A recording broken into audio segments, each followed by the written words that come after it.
Diqqat aholiga tezkor xabar. O'zgidromet agentligi 19 va 20 avgust kunlari kuzatiladigan ob-havo ma'lumotini e'lon qildi. O'zbekistonga salqin havo kirib kelmoqda. Videorolikni o'tkazib yubormasdan oxirigacha ko'ring.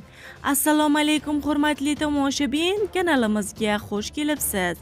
Agar kanalda yangi bo'lsangiz obuna bo'lishni, videoroligimizga esa like tugmachasini bosib qo'yishni unutmang. Alloh barchangizdan rozi bo'lsin. Diqqat qiling. O'zgidromet agentligi 19 va 20 avgust kunlari kuzatiladigan ob-havo ma'lumotini e'lon qildi. Unga ko'ra, Toshkent shahrida havo biroz bulutli bo'ladi. Yog'ingarchilik kutilmaydi.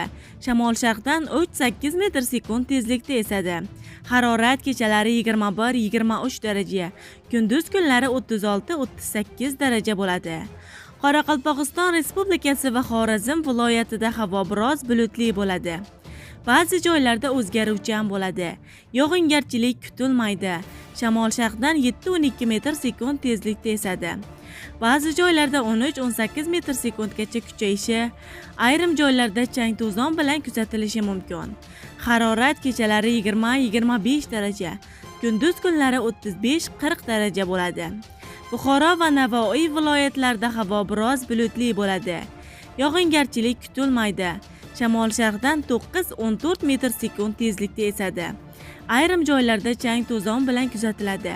Harorat kechalari 20-25 daraja, kunduz kunlari 35-40 daraja bo'ladi. Toshkent, Sirdaryo, Jizzax va Samarqand viloyatlarida havo biroz bulutli bo'ladi. Yog'ingarchilik kutilmaydi. Shamol sharqdan 7-12 metr sekund tezlikda esadi. Harorat kechalari 18-23 daraja, kunduz kunlari 34-39 daraja bo'ladi. Qashqadaryo va Surxondaryo viloyatlarida havo biroz bulutli bo'ladi. Yog'ingarchilik kutilmaydi. Shamol sharqdan 7-12 metr sekund tezlikda esadi.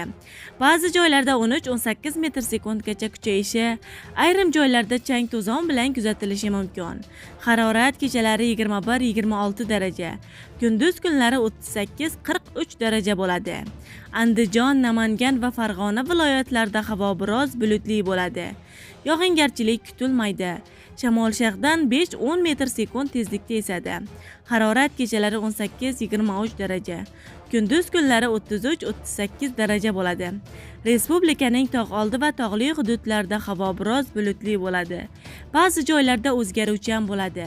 Yog'ingarchilik kutilmaydi.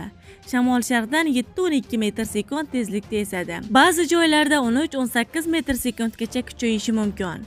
Harorat kechalari 15-20 daraja, kunduz kunlari 26-31 daraja bo'ladi.